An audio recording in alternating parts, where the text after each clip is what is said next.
friends. My name is Megan and welcome to episode 134 of A Naughty Mess Knitting Podcast.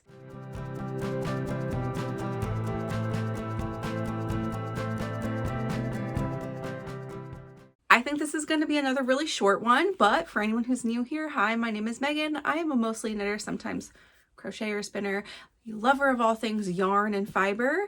I'm located in the Pacific Northwest, just north of Seattle with my husband Mike, our daughter Theo, our dog Winter, and my mom Cindy. And I have a new finished object, which I really hope is not a surprise because I had so little to finish last week, but I kind of ran out of steam. There's a lot of twisted ribbon this. So we'll talk about this in a second. And then I've got major progress on one project, a Stella quilt update, an acquisition, and that's it. I actually, and books. I don't have any new cast-ons still. Oh, I can talk about my secret thing. And so we'll talk about that. So like 3 projects we're going to talk about. So we're going to go super fast-ish. I'm not going to rush through it, but I think it'll go quick. Yeah, let's just buckle up, everybody. Let's go. So this is my stripe hype by Veronika Lindberg, who is Kutavakika. This is like a wildly popular pattern. I'm so late to the party. I've wanted to make this for a while, and I bought this pattern like 2 years ago, whenever it came out, because I was like, oh yeah, I definitely want to make that. And then I could not settle on a color palette. So fast forward to Solstice 2025 from EKF, and my friends and I decided to get Rocky's DK, which I've only bought Solstice boxes like twice. So this one was the first time I got Rocky's DK. Last year we got Denali sock. And as you can tell, this is my, where's my sock? This is my sock yarn. My sock yarns are like my fullest bins, I think. So it was good. It was a good call. But the tonals came in and they were just so perfect. This little color here. Oh my gosh. So I made some color decisions and then we're done. I only did 4 colors. I did introduce a 5th. I think if I had done a 5th, I would have wanted to do like, I don't even know what color would, like, I think like an icy blue would have been good, or like, and I would have done that like higher up maybe, or someone said yellow, right? But then I wouldn't have put it with the orange. Probably I would like rearrange how colors are, but I'm very happy with how this came out. I wanted to get it done before Rose City Yarn Crawl because we'll see Allie at Naughty Lamb when she's there on Saturday, I think. And so I love to wear something EKF to like the pop-ups. Well, I like to wear something from Dyers I'm going to see at the pop-ups. So this EKF I'll wear on Saturday. I don't actually know what I'll wear the rest of the days. There's a bunch of people that we're going to see like Friday and Sunday. I'm undecided. I'll kind of look around. There's like a bunch of indie Dyers though that I don't know that I've made a lot with, you know what I mean? So I'm like, I don't know. I could wear my broom maybe on Sunday, which is when Treehouse is going to be at Starlight. I think that's where she's going to be. But I don't know. We'll see. The packing has not happened. And probably this week at Knit Night is on Friday. We'll talk about what people are planning to wear. Maybe we'll do like a semi-matching knit for some of us, probably not all of us, but like if a couple of us have the same thing that is newish that we want to wear, like sometimes we'll do that. We'll see. So let me stand up and then we can talk about how this looks on. I'll talk about yarn usage once I sit down because I need to like look at that plus measurements, which I did take yesterday. I don't have any mods. I did per se. I don't think so. I might have changed, like I think this is not as long per pattern, but it's where I wanted to end. So it's where I ended. And I did add, actually, I think I said I was going to do this. You can tell this is green at the bottom. Otherwise, yeah, really to pattern. There's no short rows in this. I think the only thing I modded was like I chose, and I'll put a note in. I chose sort of different needle sizes for like the collar and the hem than just the 3, which was for everything. So yeah, otherwise to pattern. Look at that. It's cute. It's cute on. I picked the size, I don't remember what size it is, 5 or something, but it is the 53.5 inch size to give myself enough drop that I basically didn't want it to be, it would have been fine length of sleeve wise, but I didn't want it to be way up here for just like how the color blocking like looks when you have a little more drop. That's really, I feel like it's quite adorable, actually. I'm pleased overall with how it came out. I did pick different colors to go on all of the edges. So 3 of them and not the orange, which is not my favorite color, but I'm okay with the orange being down the sleeves. I'm okay with a lot of orange too. This is actually the color that's used up the most in this pattern. So, which is also fine because I'm happy to have a little bit more of these for something else in the future. Maybe like a hat with some color work or stripes or something. Yeah, and I have quite a lot of cone left. If you'll remember, we used Crazy 8 from Wool to Die For, which is the same base as Rocky's DK from EKF, and just undyed. And so we got a cone of it because my friends are also making something with their tonals, not the same things, probably something different. And so I just used the cone first, which was nice because I didn't have to wind off. And now I shall give the cone back probably on Friday, which is great. So here it is. Let's look at the back just so you can see how like the drop works on the back. Same. It's cute. I kind of like how uninterrupted it is on the back with all the stripes. Like, I mean, obviously you have to have that with the collar, which I do like too, but I like the panel of the back. I'm pleased. I will go take pictures a little bit later today, but I really am liking how like the fit, the drape. I know sometimes I think like, and I say this, like 53-ish is about the limit of how big I'll make things. Anything bigger than that, I just feel like looks too frumpy. But on me personally, this is my personal opinion on my own body, not about other people picking whatever ease they want. But I do think that there is a time and place for a drop like this, which feels, wears, and sort of looks like very casual sweatshirty. There's some of my sweaters which I just feel like, for example, my Alchemist, I think that's what it's called, Pullover from Wool and Pine. It's the V-neck one. They suggested more ease than I made in the pattern, and it would have been like, I think like 51 or 52, and I picked 48, which is much closer to my bust size, which is 46, 45. The reason being that sort of shoulder construction and the V-neck on me having a bust, I felt like would drape nicer because my waist is still smaller than my bust. It would just drape nicer, like on that silhouette in particular. Like this sweatshirty thing, my sweatshirts are big. I usually wear like, something large. I like to have the room. So to have a sweatshirty feel on, for the sweater, I feel like is fine, right? So I feel like it looks okay. Okay, that's all I have to say about the feel of it or whatever. So let's talk through some of the numbers. Okay, so here's some interesting numbers for you.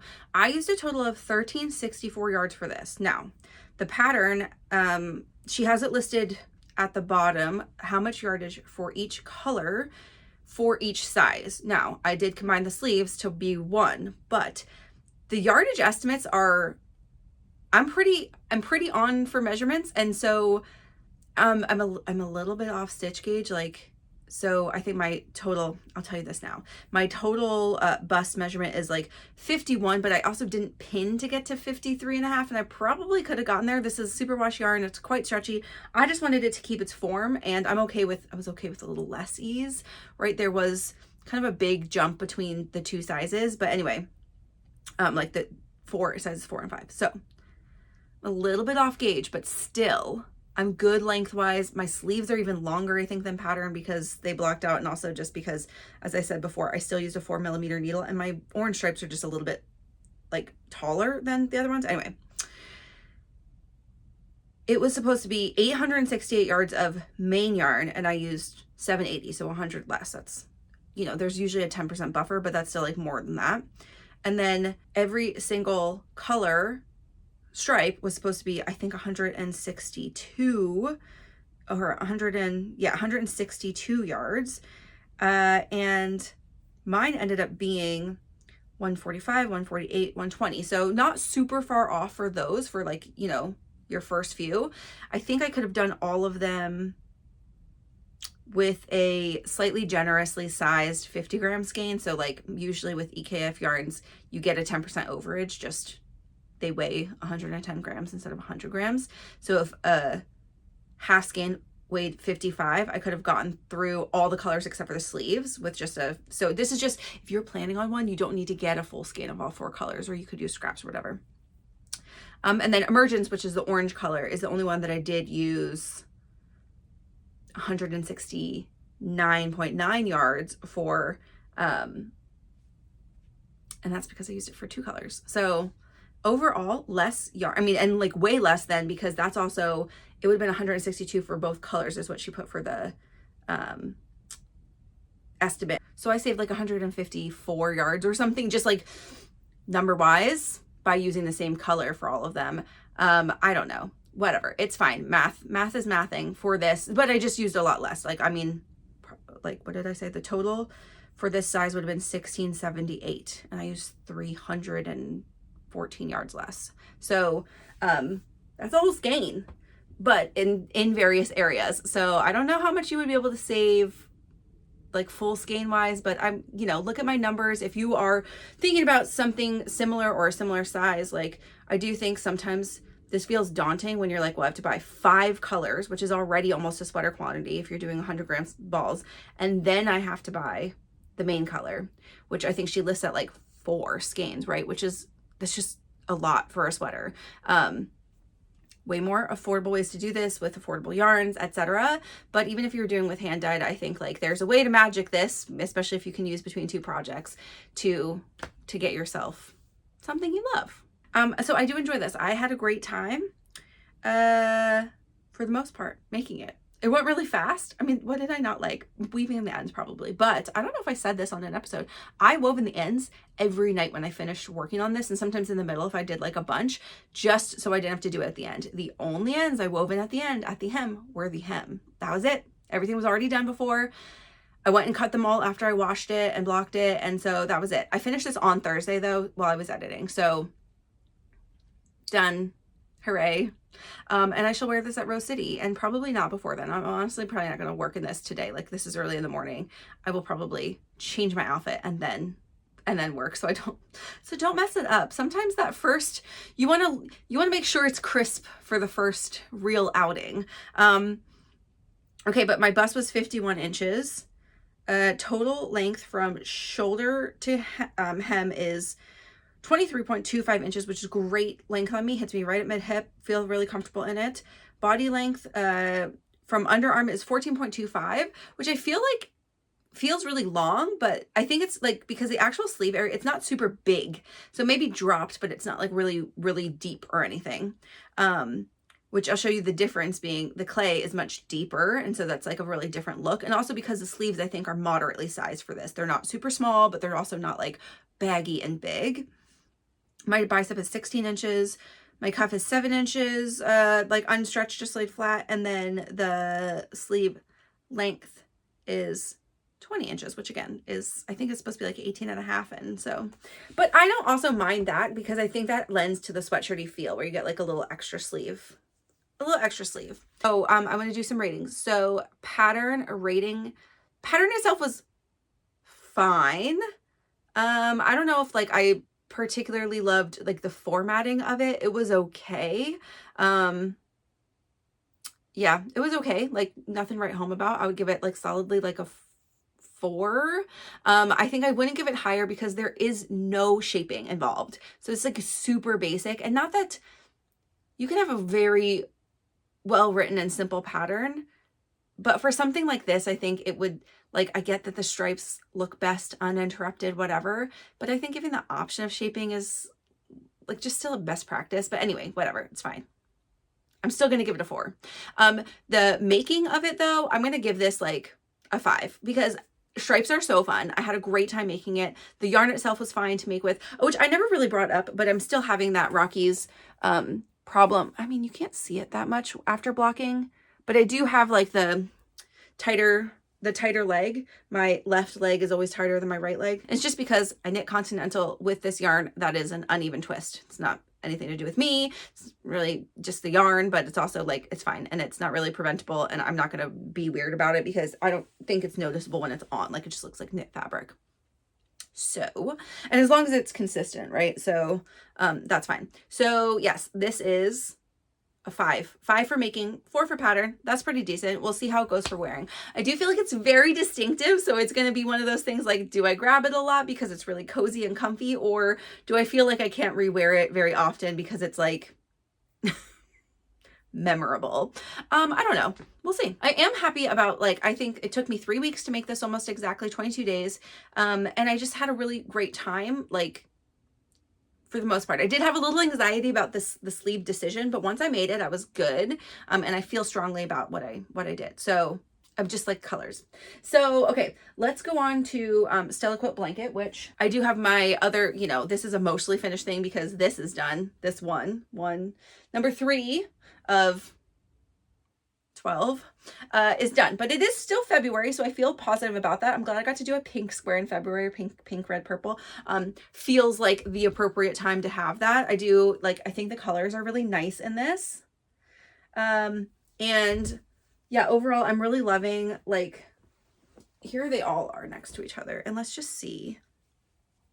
Just as like a reminder, here, I'll flip through them so you can remember what I've done so far. And I did start another one, and so I'll show you that one. And I have 2 squares done, so we're really progressing. But I didn't even... I calculated at some point, if I want to finish before December to be able to do the border in December, I have to do like 5 or 6 squares a week, which I have done more than or that many for every week so far. So I'm on track with this, and I don't want to press that. If I just really have a week, I need to take a break, I'm going to do that. But I figured I'd front load while I'm still excited. And so that's what I'm doing. So we've got pink, and we've got purple, and we've got teal. And it's really happy. And this is a very greeny teal, and I have a more bluey teal one too that's coming up. I still got blue, I've got gray, I've got a yellow one, I've got a truly reds one, and then I've got greens, which is what I'm working on now. And I'm actually, I lied, I didn't complete 2 full squares because I was working on something. I wanted to finish something else last night when I actually got upstairs. But I do have my first green in here, which I guess it goes this way because they go this way across. Yeah. But we're starting with a mucky green here. This is actually some like Knit Pick Stroll Tweed. I have a pair of socks in this. It's kind of fun when a lot of these colors were gifted to me as scraps from my yarn group, but some of these are mine, and I'm like, oh yeah. Some of them are minis I just got, but like some of them are leftovers from projects, and that's kind of fun to revisit. So yes. And socks being the thing that I think like I have the most like leftover, like a lot of times half skein almost, because like, so I did the Farmer's Daughter fibers. This one is Farmer Daughter's fibers, and from the same year, I actually think all 3 of these, this purpley one here and this one, are all from the one single year collection I had. I did of the sock club. One a month sock set. There were a lot of colors that were similar, but the theme was also like plants and pollinators, or you know, something like that. So it was like a lot of flowers. That's the colors. And then like I made Theo a pair of socks with this color, and then I think this one is held with something, but this is the sea cucumbers for my brother-in-law's socks from this year. And then this one has one of my very first pairs of socks, actually that green that I just was working on, that's my first pair of socks I ever made.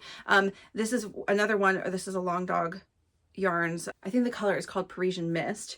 And then this one here is the color for my, I'm pretty sure this one is my, this is back loop Ghouls, the color that I made my Wood Anemone. I think that's the sweater from Sorry Nordland. Anyway, there we are. Sorry, that was just a detour to talk about some of the things. Okay, so I've got just the next color I'll show you coming up. So we're gonna have like, it's greens, it's greeny greens, yellowy greens. There's like 2 yellowy greens in this. So I'm gonna just continue going. This has been the best desk knit still. So like maybe if it's just my all year desk knit, I really won't have to look at the pattern eventually. Let's go on to my clay sweater. So this is a pattern, sorry, that was a pattern by Laura Penrose. This is a pattern by Hailey Smedley, who is Ozetta. It is a all over gartery textured drop shoulder sweater. Now, what I was saying about this is like, this is a deeper armhole for sure than this one. You can just see that, right? And the sleeve is quite roomy. Oh, sleeve done.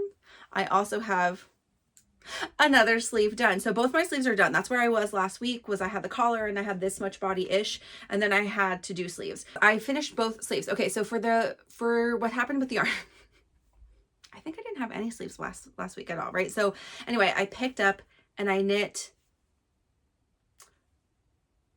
till the end of the decreases, I think, and then I ran out of yarn for one of my balls, and that was when I did my collar, and I was like, oh no, I don't have that much yarn. I went back and looked at the pattern. I don't have enough yarn. I don't know why I thought like, oh, I may be able to do the size with enough yarn, but okay, let's wait. I did the other sleeve with a whole ball of yarn, and then I went back and actually measured what I had done on the first sleeve, and it was too long.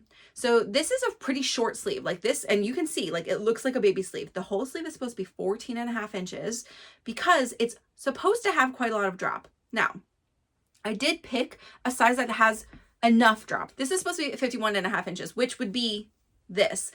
I used worsted weight yarn though instead of DK. Even though I think that this it is a non-superwash yarn, I think it will grow a little bit. So let's say I get closer to 52 or 53. That drop will significantly make up for the fact that the sleeves are a little short. Now this is 20 inches and the sleeves are an okay size, but this is a 51-inch drop, and I just think there's like something about being the wide sleeves and whatever. I made this for Cressa. I didn't lengthen the sleeves or anything. I did make it with a stretchier yarn, but I think it'll be fine. I mean, this is what it says for the pattern for all sizes. I tried it on and it was fine, so I'm gonna go with it's gonna be okay. But what I didn't realize, and I knew this because I had to make adjustments to the body, but I just knit all of the decreases and I was like, oh, that's gonna be fine. It was the whole length, like the decreases went through almost to where the sleeve ends right now, and then you're supposed to do a 3-inch cuff, and I was like, okay, those are gonna be really long, plus I need to conserve some yarn. Now this is Cascade 220s Heather's Summer Sky. I can buy this so many places. I can even buy this locally. I could buy this online. I just buy this. It won't be the same lot, but Cascade is like relatively uniform in a lot of things, and I think because this is heathery, like you could probably get away with a different lot. I would like to not buy yarn for this. That would be my ideal situation because I don't want to just have a big like 80-gram scrap of this. Like I want to get yarn out, right? That's the hope. Now, I finished the first sleeve and I had, I don't know, I didn't weigh it, but like let's say 25 grams left. I unknit it was a whole repeat. So I took, I mean, it was a whole repeat. So it was almost 16 rows. I took out, re-knit, and I literally had to do 4 rows, I think, of the cuff then. Okay. And that was it for that ball of yarn. Then I still had like 15 grams or more, and I went to the body and I did, oh, I don't know. Let's see. Okay. So I did like 6 or 6.5 rows. Okay, in the body with a little bit of yarn. So I am hopeful. I did some measurements last night. I am hopeful that when I start my last ball of yarn, I'll be able to do, and I don't have that much to do because I already did 7 inches pre what I did last night. So 7.5 inches of the body. I only need 8.5, and then you do a 3-inch ribbing, which I know how many rows that is because I did it on the sleeve if I keep the consistent gauge. Though I believe the collar is the only one she calls you to go down a needle size. She tells you to do your sleeves with the same 5mm needle you were using for your, like the rest of your sleeve and body. I went the whole pattern down to a 4.5 and decided that I would like to have the cuffs cinch in a little bit more. And so I just went down 1 needle size to a 4. So I did 4.5 for the body, 4. Like I did for the collar, and I feel happy about that decision. I think that looks cinched, but it's not super tight or anything. And I did a rapid decrease, right? So I lost 3 decrease rows by taking out that last repeat. And so I just did 6 decreases in the first rib row. Okay. Now, going back to the body, I think I have to do 1 repeat or not quite, and then not quite. It's maybe like a half a repeat. So like I might just go until the next 3, bumps, so I won't end like on a pattern repeat, but who's gonna know it's a pattern repeat but me, right? Like you just gotta end somewhere. So I'll just maybe end after the 3 purl bumps and maybe like 2 rows of knitting and then go into the ribbing. But I might do the ribbing in the body with the 4.5 millimeter needle because I don't really need it to cinch. When you do a smaller needle and then you block it out, it looks much more stretched like this. If I do a larger needle, if I'm still tight enough in ribbing, it won't flare, but it also will look denser, right? So I'll just have to make that decision. I'll think about it. I can't knit it anyway because we went to knit night at Maya's this past weekend because she's a new mama. We had one of the other mamas join too, one of our other friends who had a baby in November. And so there were 2 little babies there. It was very fun, but also like weekends are better for the moms. So we went there. I got home. I was working on this. I was working on the sleeve and I was like, oh, let me join that other ball of yarn that I had caked up and brought with me. I did not have it in my bag. And I had texted Maya the next day and I was like, did I leave yarn at your house? And she's like, you did. So, but luckily, I am going to see her this week. So it's fine. I didn't do this part. Like I didn't finish the sleeve and add that last piece until last night. So it wasn't like I was itching. I will finish it this week though, because I will want to know, well, I will attempt to finish this week because I will want to know if I need to buy more yarn. If I do need to buy more yarn, I will likely just take this sweater with me to one of my LYSs. We're very lucky here in Seattle. There's many an LYS. I know of at least 2 that carry this color even. And so I could take it to one of them. They're like opposite directions. So I just have to sort of decide and then look at the lots next to this, try to look at in like light from the window to see if it's close enough that I could get away with it if I need to. I'm going to try my darndest to not need to. I counted how many rows just body took up with 1 ball. Like I had 1 ball I joined under the sleeves. So it was just body rows. And I think I did like 32 rows or something. And I probably only need to do like 20 or 25. So I should be good. But I say that and then I'm going to like try it on and it's going to feel too short or something. So I'm going to leave myself the mental note that I can just go get another ball of yarn this weekend. So we have knit on Friday, which is tomorrow today when you're watching. And Maya's going to be there. She's going to bring my yarn. I'm going to attempt to finish as much as I can probably at knit night. And then I will know by like Saturday so I can go shopping Saturday or Sunday if I need to. Otherwise, like places are closed Monday and then it's going to be the week. And then I'm just going to like run out of steam. Also have to prep for Rose City stuff, which sounds so silly, but leaving, I always feel like if I leave for the whole weekend, I need to do chores and I want to do them before instead of the next week because I want to chill the next week. So yeah, anyway, there's that clay sweater coming along really nicely. Very happy about progress. Now let's talk really quick about my secret test. And you know, I filmed a little bit before, but I'm not gonna actually probably go back to that because I can just talk to you about this stuff. Since they released the test this past week, I feel like I can talk about it. And also it's so early still in the project for me that I don't need to do all the things. So this is going to be some sample pictures. So I really do need to get this done quite soon. I think I have till the end of March, but I will try to get it done sooner than that. I'm hoping to have this in the round by Rose City, and maybe even have like the neckline done already so that I can just work on this while I'm there. Yes, it's a charted thing. I'm going to be with friends, but if I have my laptop with me and I can just like, I have a MacBook, I use Preview. I put the line in and then I just drag the line up just like it's kind of a marker so I don't have to print because I would lose the pages honestly, but also digitally I think that's pretty easy. But anyway, so this is the yarn though. So let's talk about the yarn first and then let's talk about the thing. So it's sort of a preview knit, I guess. This is for their sample pictures for their upcoming pattern. So it just went into testing this week. Abbye is making one sample and it's green and it's gorgeous, really beautiful, like mossy color. And then this color is called Bourbon, and this is from 29 Bridges Studio, and this is in Maryland. It is a hand-dyed yarn. It's 436 yards, non-superwash sock, 400 grams. It's 100% merino. It's quite soft. It's a 2-ply. This reminds me exactly of the ZZ Textiles Natural Fingering, which is also a 2-ply, 100% merino, you know, non-superwash yarn. It's it's just like, yeah, I mean, it's a bourbon color. Like, if I didn't know the name of this, I would have called it like bourbon or whiskey. Like, it's a really, really beautiful, glowy color. So I got like 6 skeins of this. I don't think I'm going to need 6 skeins for this t-shirt, like at all in any way, shape, or form, but I'm, you know, whatever. That's what they got and sent to me. Really nicely, 29 Bridges also included a very cute, like, I think it's nearly this color tote bag. And a little tin of light bulb stitch markers with like their logo on the tin. And Abbye and Selena said that I could keep those goodies, so that's really nice. But I shall be sending the sample to them with the rest of the yarn.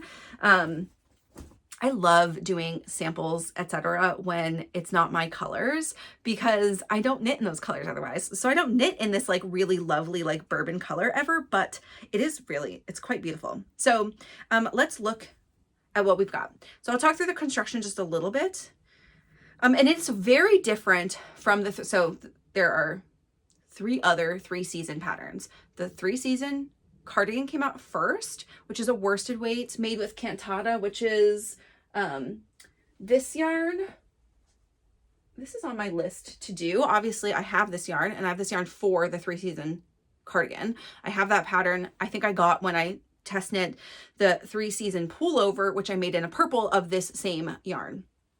This is, yeah, Cantata from Cascade. It's a blown tube, cotton merino, 70% cotton, 30% merino, worsted weight yarn. So that pattern has quite, it's lace and cables. So it's lace on the sides, under the arms, cables down the front. It's super pretty.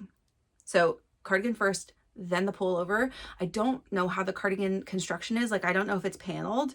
I've never like looked at the pattern. I own this pattern, so I can go look. But I do remember the pullover is, I think, knit top down. Yes, it's knit top down, but it's paneled. So you knit the back first all the way. And I mean, obviously you can stop whenever you want, but you knit all the way, and then you pick up the front and you knit one side and then the other. It's a V-neck. You join the fronts, but then you knit all the way down and then you seam up the sides. Partly I think that's to keep the lace continuous but give it some structure. So because it, like, you just have this very small selvage edge stitch instead of having like a big interruption in the pattern. Do you know what I mean? And then you pick up sleeves and you knit them. And I thought that went really fast and was quite lovely. This is a different construction because you actually start with the fronts. So I'm a little inside out here. You start with the fronts, and there is an order, but I did. So you do the left front first, and you make this, you know, top down lace and cable. This is also going to be a V-neck, lace and cable. And this is the same cable situation to the 3-season pullover. So you do then the right panel. It's super pretty.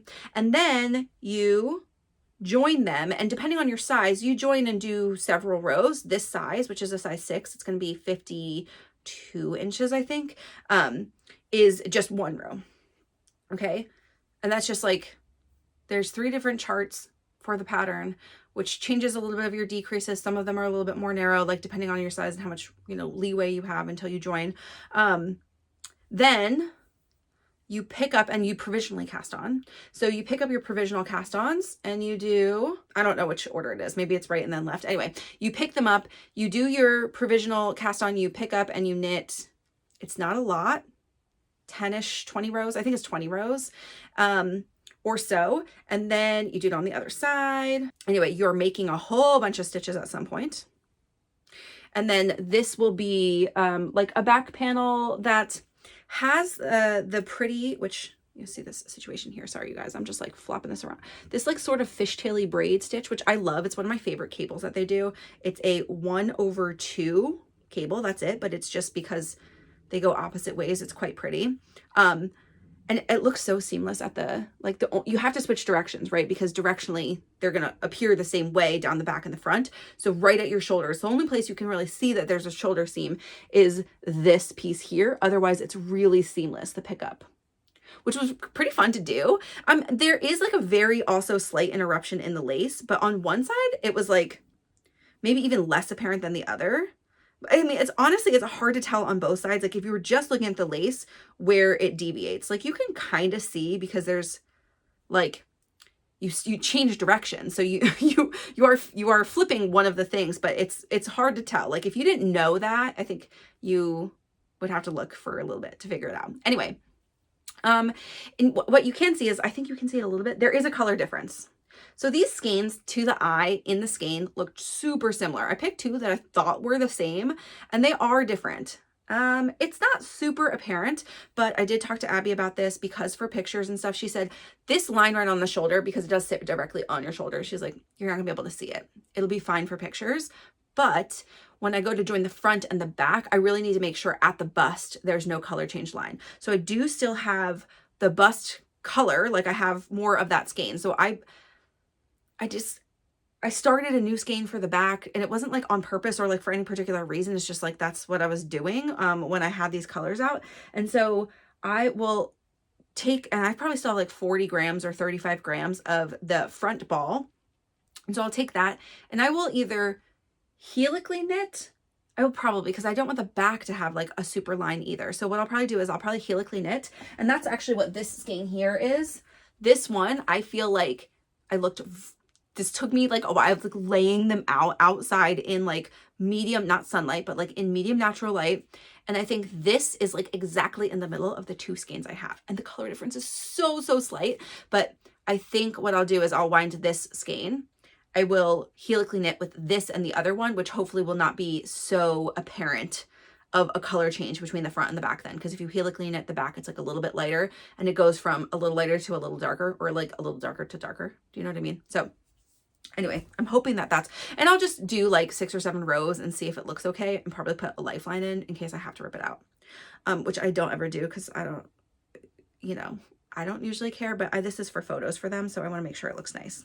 The yarn is not my fault, right? But like, be a responsible knitter. And I told Abbye right away, as soon as I saw that, like in daylight, I could see it a little bit. It was really hard to tell in like non-natural light, and she didn't think it was a problem.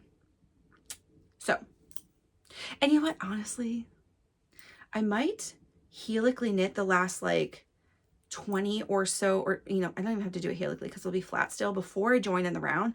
I might wind that skein up and do the back with that one and the slightly darker one, and then go from the darker to the darker. So then you would even see like less of a change, and it wouldn't be right at like one line. I think that's what I'll do. So I'm really hoping that, because I want to take this in the round to Rose City, I'm hoping that by next week, which I'll talk to y'all right before I leave for Rose City, I will have the back panel done and it's joined. So I'll make that decision. Yeah, this week. Anywho, this is the project, the 3-season tee from Wool & Pine Design. I'm really excited to do the sample for them. Abbye, it was interesting because this is like pre-testing, right? So they're going to go into testing now.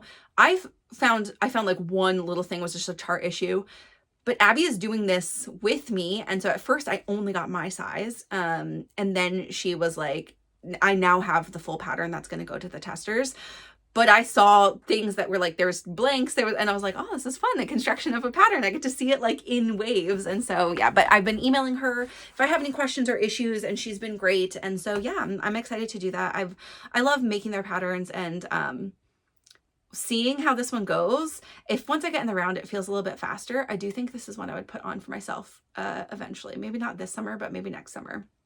Because it's like, I mean, the pictures of it, like it's gorgeous. It's going to be so lovely. Okay, let's go on to acquisitions. And I only have one. So y'all know that we do a color knit every year, me and my friends. We're actually going to do more than one this year, and I'll tell you about why later in the year. But this one is for Flock. And so we like to pick a yarn dyer that's at Flock that we know that's going to come back if we can, and if that's something we can know.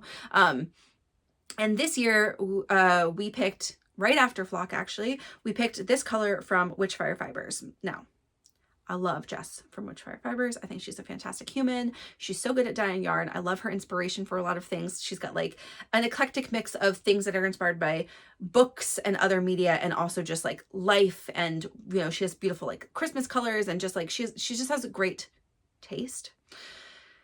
I've sample knit for her and done some other things, right? But this color I've never knit with, and it's called Abbye.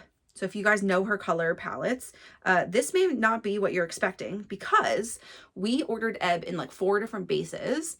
And she is one of the only dyers, the first time that we've done it, where the dyer currently in their catalog at when we're ordering it, because like EKF now has the linen base, but has a summer base. This is in August. We know this is in August. So people were like really excited that Jess has this 50% merino, 50% cotton mix called Ostara, DK or fingering. So about half of us, a little bit more, got this base or the DK base. I got the fingering. And then some of us got like, there were a couple of 1 or 2 people that got superwash, and then her wool and DK. And I mean, we knew this, right? We know things about color. They all dye differently. Now this 50% cotton is quite a lot of cotton. So it does a lot differently, which I knew. I was a little bit surprised when I opened the box, like how much, and we laid them out together. We love all the colors together, even though they are quite different. So it's not going to be a big mob of the exact same color Pike Place, whatever we did 2 years ago. This will be a little more subtle of a thing, but we're all really excited to wear and have this. I'm really excited to have and try this new summer blend. So this is Abbye on Ostara fingering. So I'll put a picture up here of Abbye like on superwash, which is, you know, how we pick the color. The people who picked this were all like pleasantly surprised, because I think there were a couple of people that were a little hesitant that teal color was like a little too vibrant for them. We've got a whole color palettes in our knitting group. That is a color I would love, but I have a lot of t-shirts and sweaters in like nearly that color teal. So I'm so happy to have this a little bit different. Still has the teal vibe. It's a little bit bluer. It's a little bit grayer, and is much more muted, but still a really cool color. Great for me for summer. My plan for this is the checker plate tee. I do have another sweater or another tee quantity for a checker plate tee, but it's red. So they're different enough that if I decide to make the other one still a checker plate tee, I will do that, because I think I'm going to love that so much. So I'm going to cast this on, because I have to have this done by Flock, and t-shirts. No, I told you I was going to get the fleur cast on. Now I have another interruption here, but I am going to cast on, oh, sorry, the yardage for this too, I don't want to forget, is 437 yards per 100 grams. Okay, that's it. I am going to cast on, we've talked about this a couple times. This is not on my Make 9, but this is another one that I did have on my mental list of things I wanted to cast on, because I bought this at the first year of Flock, which was now 4 years ago coming up. I would like to knit some of that yarn that I bought 4 years ago. So this is one of the tea quantities that I got. I have one other, I think only one other that's like big that I would like to get started also before Flock. But this one I want to have early in the summer, because I'm so obsessed with this color. A bunch of people have like asked me about this before, like, what's that bright blue? When this was in a different, like, this is now just behind my head. Oh, it looks like not very vibrant back here. It's been in other places where it's caught the light, and people have asked me about this color before. So this, it's from Porter Wool Co. It's called Dabba Dee Dabba Die. You know the song I'm Blue, you know. I'm not gonna sing it for you, but that song from, you know, 99 or whatever. And this is also a light fingering, 463 yards, 75, 25 merino, superwash merino, and nylon. I am going to make the fleur tee with this, and Emily and I are going to cast this on Friday. I think this Friday. I will text her and see. I forgot to bring this on Saturday and I didn't wind it up. So anyway, fleur tee, okay, is going to be on my needles very soon. But I also got into Claire Jackson's new summer tee, which I can't remember the name of right now, but I'm really excited. It's a contiguous construction, and it's kind of a close fitting neckline, which I did the V-neck last year of the Avenue tee, also contiguous construction. It's just my favorite. It's my favorite. I like the way it fits. I think it's gonna be really lovely. It's really cute. The details are all also folded stockinette like collars and stuff, and the hems instead of doing rib. I do think that makes it like look very classy. I have not decided what colors I want to do. I have a couple of options. which you guys can let me, you guys can help me pick a little bit. So I've got this, and some of these already have like sort of plans, but these are like plans so in the future. If I get inspiration, I'm going to make them. I have another blue also that I can hold with this, or I honestly might steal a little bit from the Fleur Tea because that's like the perfect blue for this. But it does have one color of one, like the stripes are just one row, and then there's two colors. So one row of each color. I could just do two of this too and keep it a little bit more simple. Okay, that's one. And if I held the other, it would be, like this, which would be so fun. The other option, and I have more than this as options, people, but like this one, I was going to originally do a tank top with, but I think it would be really fun in this tee because it's really summery, and so it wouldn't get too hot being close to my neck. And this is 40% silk, 30% yak, and 30% extra fine merino. So it's going to have memory, but it's also going to be that's a lot of silk in here. It's also so shiny and it's super drapey and it's beautiful. And this is called Don't Blame Me. This is from the Eras collection from Coley last year from Paisley Knits. Okay. The other one is, and that is, you're right, relatively close color to this. So I'd have like two of these tees coming into my wardrobe this summer. Not mad about it. Pretty different, obviously, look wise. And then the other one is using the rest of my linen quill, which I made last year into my Alpine Bloom. So this is 50% Highland wool, 35% alpaca, 15% linen. Now, what I will say is this is not a great wearer for hot days. That alpaca does get like a tiny bit itchy. It's good, like good breathability, but I'm like thinking about the gauge of this. I feel a little hesitant to use this one for something that's so high on my neck.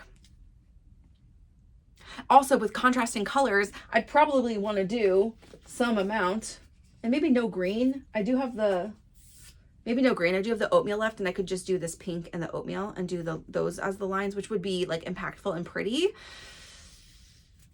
I just don't know. So maybe I'm the least excited about that one. And like feel wise, and maybe the most excited about this one. I also have I have this also in two colors, which this is 65% silk and 35% linen. This is the color Spruce from Yarn Jam that I picked up when it was on sale a couple years ago. And this base I used for my Uptown tee, and it is silky and gorgeous and pretty fun to work with. Now, the memory is lacking in this.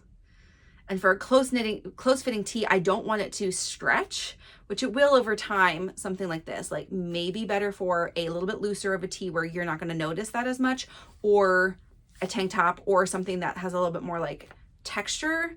So, and I do actually have a color of this that is really close to this. I like this color. What can I say? So I don't know. I'm a little bit torn. But if you have opinions on, these are actually both Taylor Swift colors. So I guess it's going to be a Taylor Swift knit probably no matter what. Anyway, Lover, Addie's version, or Don't Blame Me, let me know. Both would be really fun. Okay, just putting it out there. I will like enjoy either. Okay, let's quickly go into books then. For this week, I read 4 books. Okay, first I started with To Catch a Suitor, also getting myself prepped for the next release of the second half of Bridgerton. This is a Regency romance by Sarah Adams. This is one of 2 of her only Regency romances, and quite frankly, I don't know that this is the genre for her. I feel like there's she was trying to fit in with some of the what would be like, standards of the time and other things, and I just feel like the way that she writes characters, like it doesn't lend to this. Like, she writes better female characters than the ones that were in both of these. The first one was more interesting because the girl was like, she was a con artist, and then whatever, it didn't really make sense for all of the things that happened, but it was fine. I could just suspend my disbelief and have an okay time with it. This one I did not enjoy as much. I just felt like she didn't dig deep on the characters very much, and so it was like there was one thing keeping them apart each. His was a stupid comment by his father, who was a mean alcoholic, and like, you have no relationship with him. Why would that weigh on you like as much as it did? I don't know. And then hers was just like, she just didn't want to like ruin their friendship, but she was going about it by like obviously completely ruining their friendship. So I just felt like it was faulty logic, and I didn't love the plot. I didn't love the characters. it was very meh to me, and that's you can see that in my scoring. So I gave this one overall 3.3, which being, it was fine. Like, I got through it, and I wasn't gonna throw the book at the wall or anything. I just kind of was like, like, for a lot of it, right? Like, that's so annoying. Can we get over that? That's so annoying. Can we get over that? Whatever. So plot 3.5. There was a little bit of some interesting things. She really kept you until the end. There was almost no smut in this. There really was no smut in this. Also not what I signed up for, Sarah Adams, but whatever. My enjoyment was a 3.5 because it was fine. Like, I got through it, and I got through it pretty quickly. I just, because I wanted to find out what was going to happen. I just, like, maybe didn't care very much, okay? Artistry was a 3. Characters, 3. Again, I felt like they felt a little bit one note. There were some funny things that happened when they went into the town with, like, the sister-in-law and stuff. And there was, but I just felt so bad. There's, like, a suitor that she ends up getting pretty far with, not in, like, a smutty way, but, like, towards the altar. And I felt so bad for him because he was just, like, genuinely a nice guy. Like, he wasn't some weird dirtbag that she just got, like, talked into marrying. Like, he was one of the good ones, and she was stringing him along. Okay. And then the heart 3. Again, I probably wouldn't really recommend this to anybody, so maybe that even should be a little bit lower. But, like, it wasn't bad. It wasn't for me. Of the rest of her books, like, loved all of the rest of her books compared to this one. Okay. And maybe you're just not going to win with all of them. I just don't think that's her, like, genre. Okay. The next book I read was another by Mariana Zapata. This is the last book of her audiobooks that's available, at least through the library, that I could read right now. And so, I feel like a little sad about that, but this one is called Under Locke. This is a motorcycle club book, which I've read a couple last year. It's not maybe my favorite genre. I'm not, like, a lover of Sons of Anarchy. Like, it doesn't do much for me. They are, like, dominant males or whatever, but, like, I don't know. I've ridden on a motorcycle. I don't really care to again. I don't know. I love a sports romance. I don't love a motorcycle club romance as much, okay? But I do love a man with tattoos, and this guy is a tattoo artist. So lots of tattoos. They talk about it a lot. Overall rating for this was a 4.55.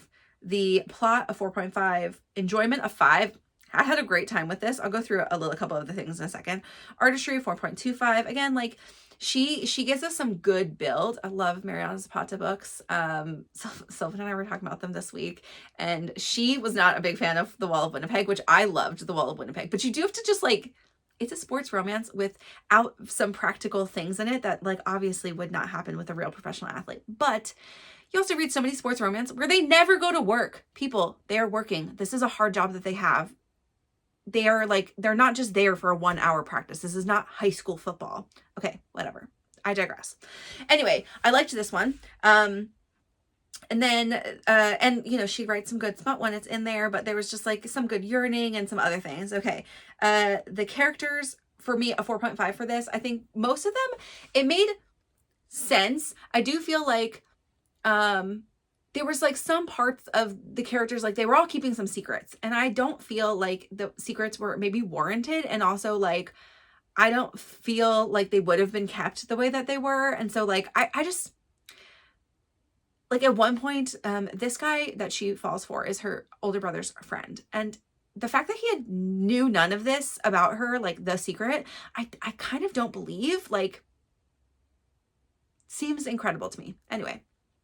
And then the heart 4.5, though, I just really enjoyed it. So, plot of this is that a girl who's a little down on her luck goes and stays with her older half brother, and he's in this motorcycle club, and it's, like, a reformed motorcycle club. So they're not doing anything illegal. They just, like, own some businesses, and, I don't know, they're, like, have a bar they hang out at, whatever.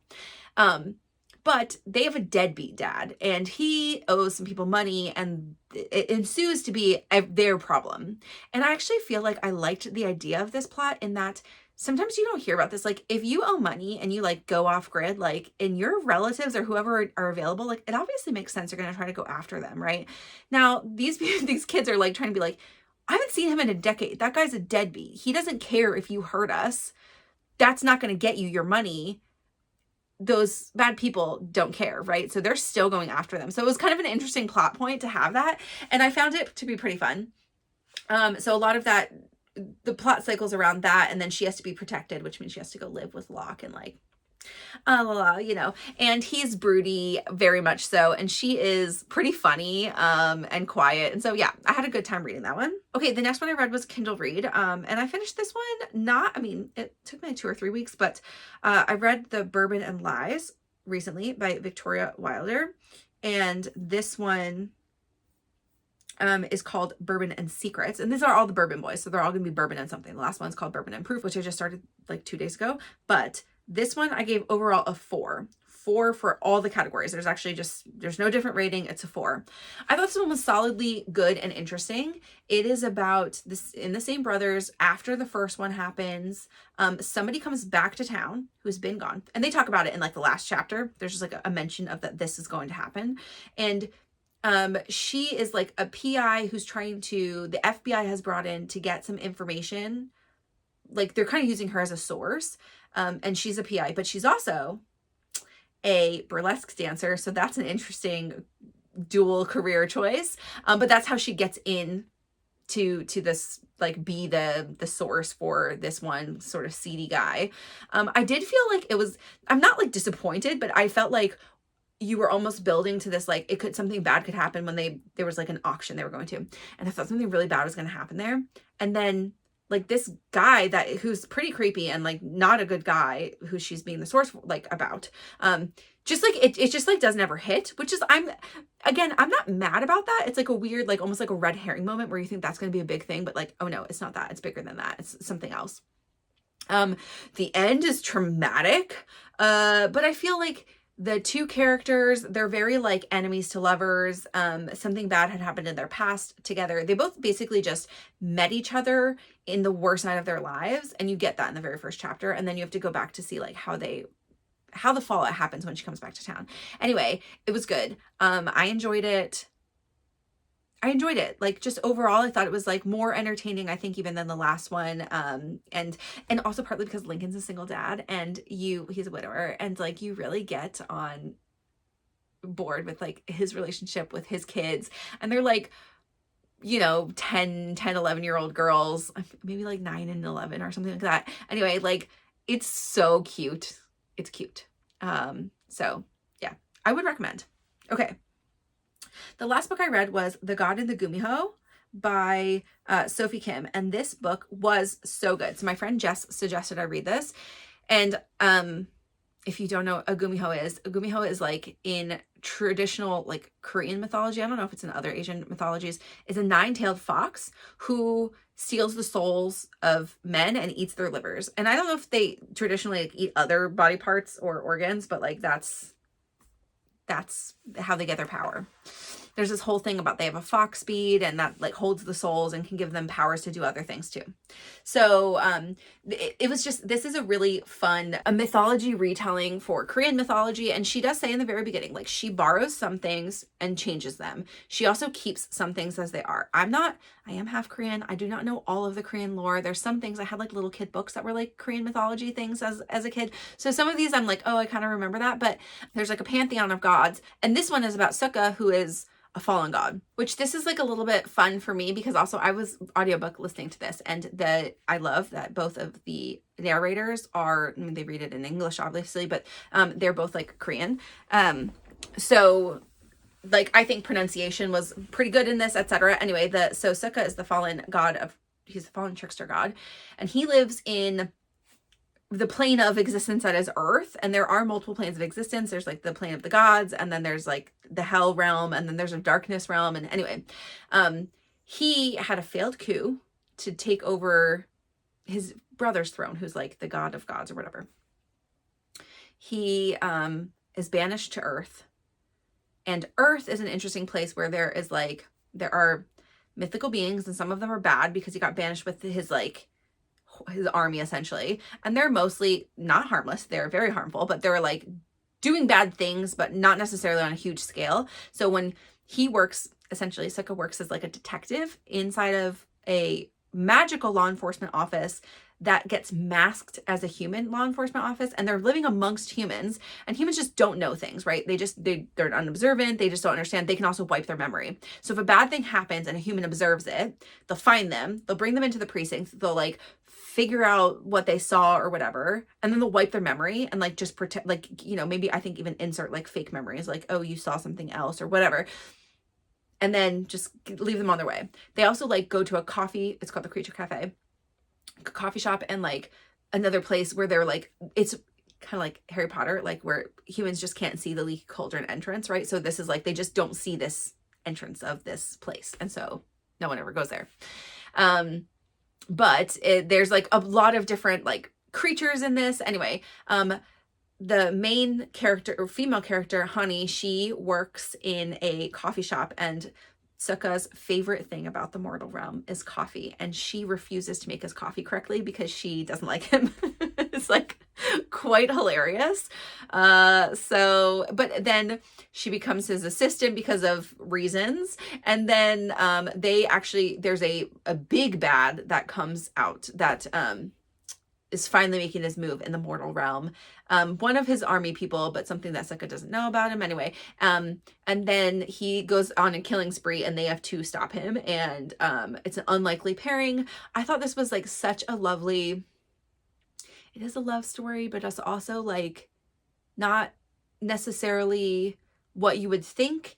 And there are enemies to coworkers, to lovers, and it was like precious. There's like some open door scenes, but like not explicit. Like, I don't know how to describe it to you really, but like it still felt like it was so nice. It was a nice read. It was interesting and fun, but like I just thought that like some of their relationship was like a little bit wholesome, even though it was like a little bit smutty. I don't know. It was good. It was really good. So I really enjoyed this. I thought the writing style was quite beautiful. And so overall, I gave this one a 4.9. It was a 5 for plot because I just thought it was original. It was interesting. I thought you could still keep up with what was going on, even though there was a lot of things like that's, if you're not used to Korean mythology, like, which even I'm not, like, there's a lot of introduction of different types of characters and like what their jobs are in this realm and like how the realm is configured. But I still felt like it was easy enough to follow along. The enjoyment for me was a 4.75. I think I just lose the quarter point because like it was so good, but I also felt like satisfied but sad. I don't know. You have to read it and let me know what you think.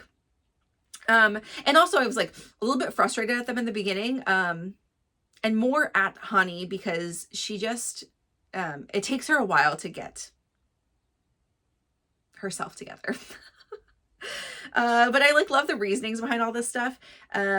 Artistry, 5. I thought it was beautifully written. I thought like the, you know, interposing of like modern life inside of this mythical thing, but keeping those mythical creatures like themselves. I thought that was like really interesting. The characters are 4.75, and I think this is only because I think there's a little bit like lacking in some of like the external other characters. Like you just maybe don't get quite enough, and not that you need their perspective, but you don't get quite enough about them, and that's also just only so much you can put in the book. So it was almost perfect, but it was so good. And Heart 5, I would tell anybody to read this. I know I'm gonna think about it. I know I'm gonna like, it's just, she leaves you on this thing for the end too that insinuates something that I know I'm gonna think about. I just thought it was so good. I would read something else by her. I didn't like look at her catalog or anything. I don't know if this is like, I can look really quick. So she does have a couple other books out that I have not read, but she's got a Talons, which it looks kind of like dragon shifter type something, dragon something related to it. There's 3 books in that series, which I don't know if that's done, but looks quite interesting. Another Enemies to Lovers, it says. And then there is another book that came out in this Fates thread series, which is what The God in the Gumiho is, called The God in the Guisen. And so I will probably look into that because I had a great time reading this. So yeah, that's all for books. I don't have much more to talk about this week. Obviously a little bit light on like knitting. Not that I didn't finish things. It just like wasn't working on that many things, which was actually like pretty good week because I felt like I got a lot of progress. I'll finish clay. I'll cast on Fleur. I'll cast on my Claire test. I will also be working a lot pretty diligently on my sample knit and still adding squares. So doing a pretty good thing.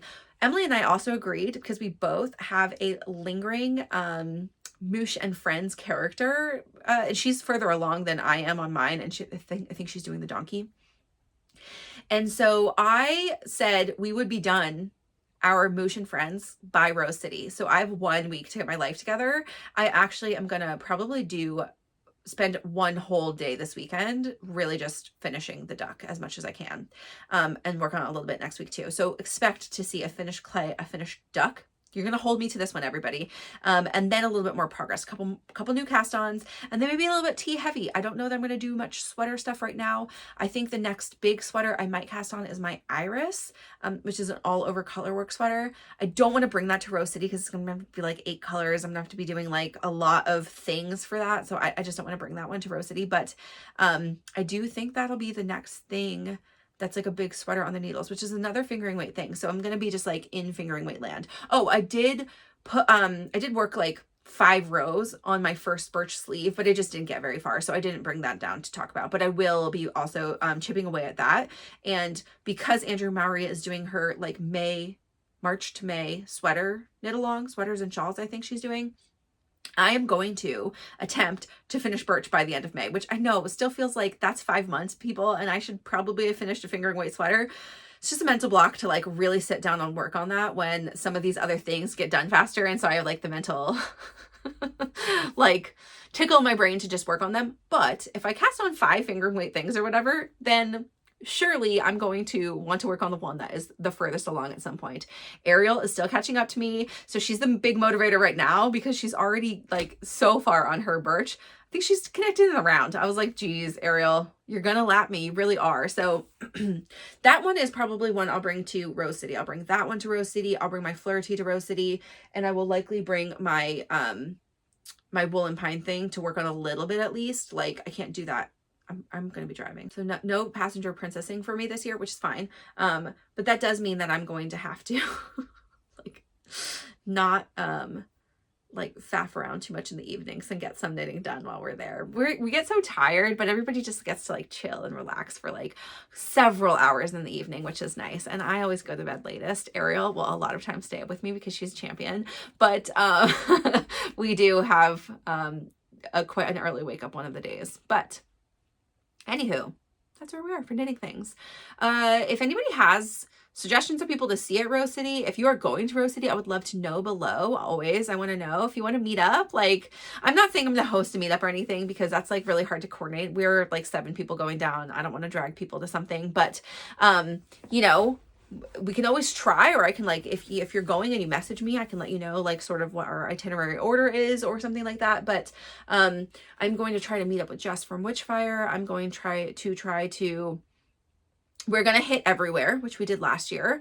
And I'm going to try to like, just, you know, get around, see everybody, say hi. We spend a good amount of time at every store. We're not just like in and out usually.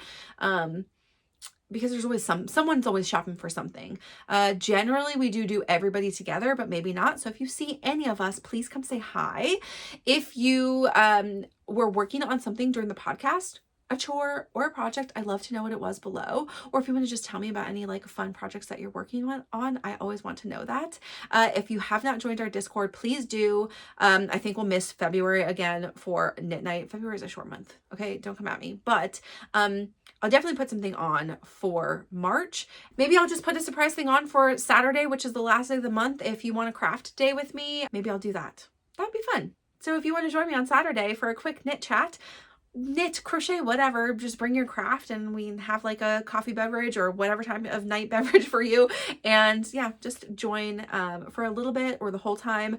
We just chat. It's very casual. But I love the community building aspect of having a YouTube channel, having a Discord, being able to have some people follow on Instagram, which I've done the poorest job of posting pictures, but I am seriously going to try to do a catch up of all of my knits that are not on Instagram over the next like couple of months. I just can't be committed to like posting every day. Emily and I talked about a method to get a bunch more out more quickly. And so I think I'm going to try to do this for my drafts. So regardless, that's all. Thanks everybody for chatting with me and for coming to watch. As always, have a great rest of your weekend, whenever you're watching this. Stretch, get up, move around, be good to your bodies, and I'll talk to you next week.